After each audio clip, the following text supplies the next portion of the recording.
میں تو امتی ہوں اے شاہ امم، کر دے میرے السلام آقا۔ علیکم۔ یہ دلداری ہے میرے نبی کی، یہ ہمیں سکھائے۔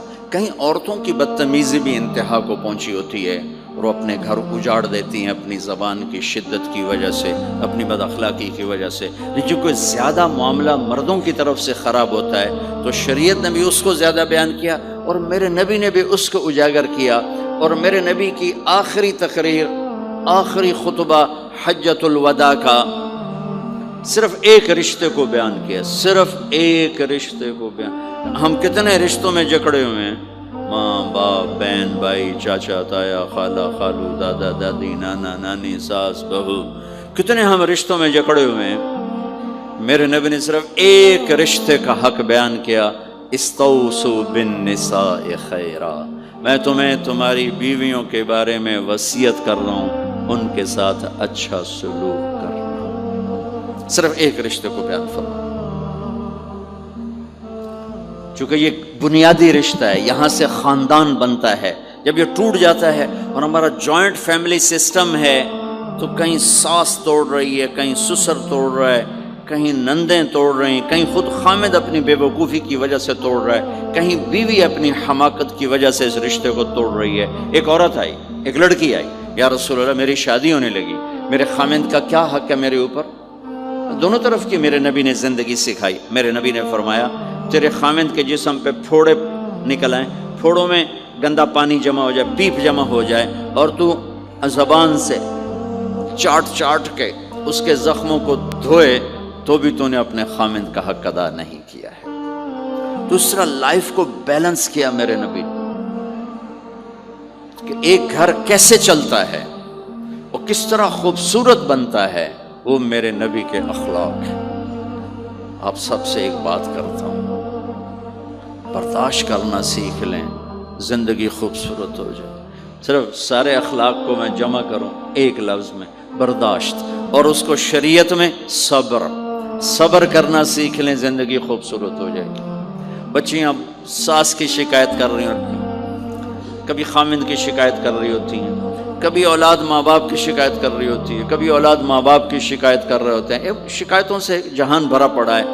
آپ شکایتوں کو دفن کر کے ہونٹ سی لیں، صبر، آہ نہ کر لبوں کو سی، عشق ہے دل لگی نہیں، سینے پہ تیر کھائے جا، آگے قدم بڑھائے جا، یعنی زبان حال سے کہہ دے کہ ہاں ستائے جا۔ جو ستاتا ہے چپ ہو جاؤ، جو ستاتا ہے چپ ہو جاؤ۔ اللہ کی قسم آپ ایسی طاقت بنو گے کہ پہاڑ بھی راستہ دیں گے۔ صبر انسان کی سب سے بڑی طاقت، صبر انسان کی سب سے بڑی طاقت ہے، صبر انسان کی سب سے بڑی طاقت، الٹا کے رکھ دیتی ہے چیزوں کو۔ چپ رہنا سیکھ، خاموش رہنا سیکھ، درگزر کرنا سیکھ، تو آپ دیکھیں گے آپ کی زندگی میں کتنا حسن آتا ہے، کتنی زندگی میں مٹھاس پیدا ہوتی ہے۔ غصہ نکال دینا وقتی ایک راحت ہوتی ہے، اور پھر شرمندگی اور ندامت کے سوا کچھ نہیں ہوتا۔ اور پی جانا، سہ جانا، یہ آپ کو ایک عظیم و شان ہستی بنا دے گا۔ آپ کی دعائیں عرش سے جا ٹکرائیں گی۔ چپ رہنا ان بچوں کو سکھائیں، خاص طور پر اپنی بیٹیوں کو چپ رہنا سکھائیں کہ میں دکھ سے کہتا ہوں میرے دیس کا سسرالی معاشرہ ظالم ہے، ظالم ہے، ظالم ہے۔ اس میں نہ کوئی نمازی کی قید ہے، نہ بے نمازی کی، نہ دیندار کی، نہ بے دین کی، نہ کسی پردے والے گھر کی، نہ بے پرد گھر کی۔ سسرالی معاشرہ بہت ظالم ہے، بہت ظالم۔ جوائنٹ فیملی سسٹم عذاب بن چکا ہے، عذاب۔ پہلے ایک رحمت تھی یہ کہ سب کو اپنے حقوق حدود کا پتہ تھا، اب کسی کی زندگی میں دخل دینا یہ ہمارے اخلاق بن چکے ہیں، تو ہم اپنی زندگیوں کو خراب کر چکے ہیں، برباد کر چکے ہیں۔ پھر اولاد کے ساتھ کیا کرنا ہے؟ میرے نبی نے حسن حسین کے ساتھ 7 سال گزارے، حسین کے ساتھ 6 سال، حسن کے ساتھ 7 سال علیہم السلام رضی اللہ عنہ۔ 7 سال میں بچہ سمجھدار ہوتا ہے. ایک نصیحت نہیں کی، ایک نصیحت. 7 سال ایک نصیحت نہیں پائیں گے آپ. اتنے بڑے نبی، اتنا بڑا انسانیت کا بوجھ، اور روزانہ ٹائم نکال کے بچوں کے پاس آ کر بیٹھتے تھے، ان کے ساتھ کھیلتے تھے، کشتی کرتے تھے، اور بھائیوں کو لائن میں کھڑا کر دیتے تھے. تو حضرت جعفر جوانی میں شہید ہو گئے، ان کے بچوں کو، عون، عبداللہ، محمد، ان کے 3 بیٹے، ان کو بھی بلا لیتے اور ایسے ان کو لائن میں کھڑا کر کے پھر ایسے بائیں پھیلا، ہاں بھائی آؤ بھائی مجھے پکڑو، کون ہے جو مجھے پہلے ہاتھ لگائے گا، کون ہے جو مجھے پہلے ہاتھ لگائے گا.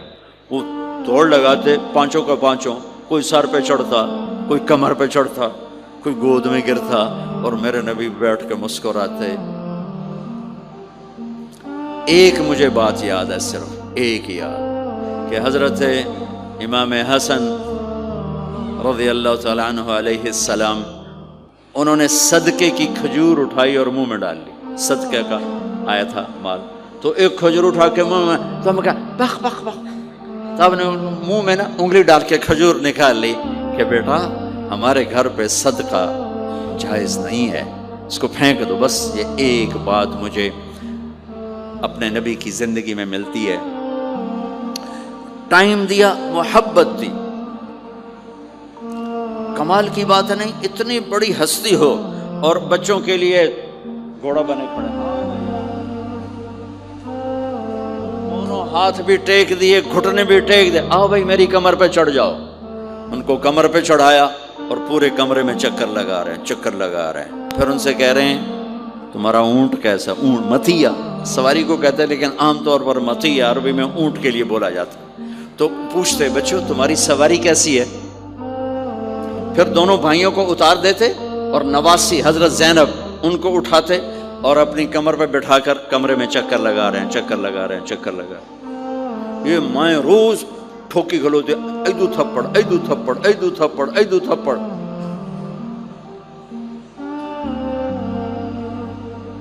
ساری مائیں سکول ماسٹر بنی ہوئی ہیں، ٹھوکی جاؤ، ڈنڈے ماری جاؤ. بس ایسی بے وقوف ہیں کہ جتنی محنت یہ کھانے پر کرتے، اپنے کپڑے کو سجانے پر کرتے، اس کا 100واں حصہ بچوں پہ کریں، ان کے بچے جنید بغدادی بن جائیں. ایک سکول کے حوالے کیا 3 سال کی عمر، پھر ٹیوٹر کے آتے، ٹیوٹر کے حوالے، اکیڈمیوں کے حوالے پوچھو تو پتر ان کے روبوٹ ان کدی یہیں بھجے جاندے، ان کدی یہیں بھجے جاندے، ان کدی یہیں بھجے جاندے. اے آیا کہ بی آیا، اے بی سانو آ برباد کیتا ہے.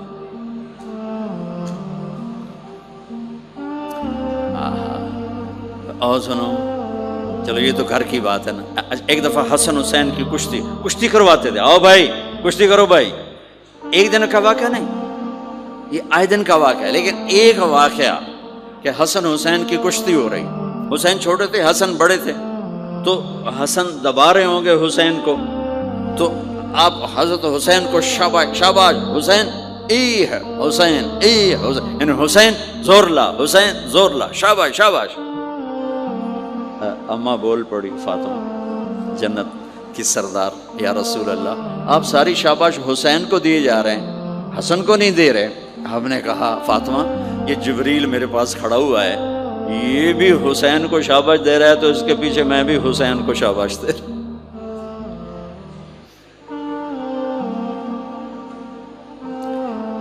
اس سے اور اجنو،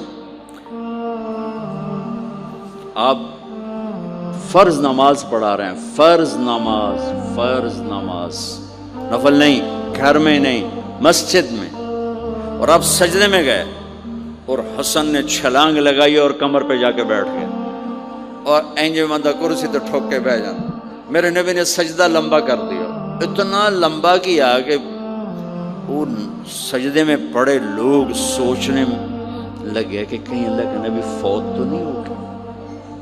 تو جو سامنے والی صف تھی انہوں نے یوں کر کے دیکھا، پچھلوں کو تو نظر نہیں آنا، انہوں نے اینج کر کے دیکھا تو دیکھا تو حسن سجدے اوپر چڑھے ہوئے.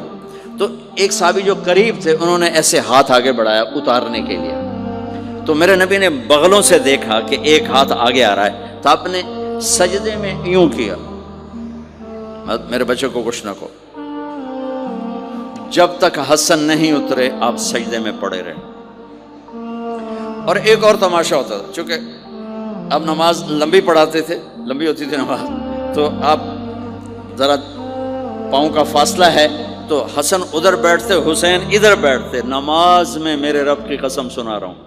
اب یہ دونوں کی آپس میں نا وہ شروع ہو جاتی، وہ ادھر وہ ادھر، پہلے حسن پار کرتے تو حسین ادھر آ جاتے، پھر حسین ادھر جاتے تو حسن یوں آ جاتے، پورے قیام میں یہ دونوں بھائی یوں یوں کرتے رہتے تھے، یوں، وہ ادھر وہ ادھر، وہ ادھر وہ ادھر، سبحان اللہ، نماز ہو رہی۔ اس سے عجیب سنو، آپ نے اپنی بیٹی حضرت زینب، آپ کی بڑی بیٹی زینب، ان کی بیٹی امامہ کو ظہر یا عصر کی نماز پڑھا رہے ہیں، کہاں بٹھایا ہوا ہے؟ میں پہلے بیان کرتا ہوں، یہاں بٹھایا ہوا ہے علی یدہ، لیکن میں نے اب چند دن پہلے حدیث پڑھی، یہاں نہیں بٹھایا، یہاں نہیں بٹھایا، یہاں بٹھایا ہوا تھا، یہاں کندھے پر بٹھایا ہوا تھا، یہاں علی عاتقہ، اس کو عاتق کہتے ہیں، اور نماز پڑھا رہے تھے۔ جب آپ رکوع میں جانے لگے تو یہاں سے پکڑا اور آرام سے اس کو ساتھ بٹھایا، پھر رکوع کیا، قومہ کیا، سجدہ کیا، سجدے سے جب اٹھے تو پھر امامہ کو اٹھا کر کندھے پہ بٹھا کے پھر نماز شروع کر دی۔ 4 رکعتاں میرے نبی انج پڑھائیاں کہ نواسی یہاں بیٹھی ہوئی ہے، صرف زندگی سکھانے کے لیے، صرف زندگی سکھانے کے لیے۔ بچوں کو پیار اتنا دو کہ وہ آپ پہ قربان ہوں، ڈنڈا، سوٹا، تھپڑ، بدتمیزی، ڈانٹ ڈپٹ، یہ دوریاں پیدا کر دیتی۔